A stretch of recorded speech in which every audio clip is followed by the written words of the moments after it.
Hi, நம்மக்கிட்ட ஒரு customer pattern வாங்கும்போது நான் நார்மலான ப்ளவுஸ் சைஸ் போட மாட்டேன். கொஞ்சம் இறக்கமா போடுவேன். ஒரு பேட்டர்னும் அதோட ப்ளவுஸும் அப்படியே ஸ்டிச் பண்ணி எனக்கு சென்ட் பண்ணுங்கள். நான் அவசரத்துக்கு உங்ககிட்ட ஸ்டிச் பண்ணி வாங்கிக்கிறேன். டைம் இருக்கும்போது நான் ஸ்டிச் பண்ணிக்கிறேன்னு சொன்னாங்க. அவங்களுக்கான சார்ட் பேட்டர்ன் தான் நான் ரெடி பண்ணியிருக்கேன். இதை நான் சார்ட்டில் வேறு எதுவுமே மாற்றலை. ஹைட்டு மட்டும் பெருசாக்கியிருக்கேன். அது மாதிரி ஸ்லீவுமே 13 இன்ச்சு கேட்டிருந்தாங்க. இதில் நான் எப்படி மார்க் பண்ணுறேன்னு பாருங்கள். மேலே இருக்க சார்ட்டில் என்ன அளவு இருக்கோ அதை அப்படியே கீழே கொண்டுட்டு வந்திருக்கேன். டாட் கூட அப்படியே மார்க் பண்ணியிருக்கேன். என்னோடய பேட்டர்னில் நீங்கள் டாட் வாங்கும்போது ரொம்ப ஷார்ப்பாகவும் இருக்காது, ரொம்ப ஃப்ளாட்டாகவும் இருக்காது.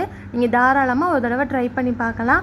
அதுக்கப்புறமா நம்மக்கிட்ட பேட்டர்ன் வாங்கின ஒரு கஸ்டமர் அவங்களோட ஃபீட்பேக் எனக்கு சென்ட் பண்ணியிருக்காங்க. அதோட ஸ்க்ரீன்ஷாட்டையும் வாய்ஸையும் நான் உங்களுக்கு ஆட் பண்ணுறேன், பாருங்கள். தேங்க்யூ. நம்பி வாங்கலாம் சிஸ்டர். இந்த பேட்டர்னால் ப்ளவுஸ்லாம் ஃபிட்டிங் கரெக்டாக வந்துருக்கு. கஸ்டமரும் ஹாப்பி.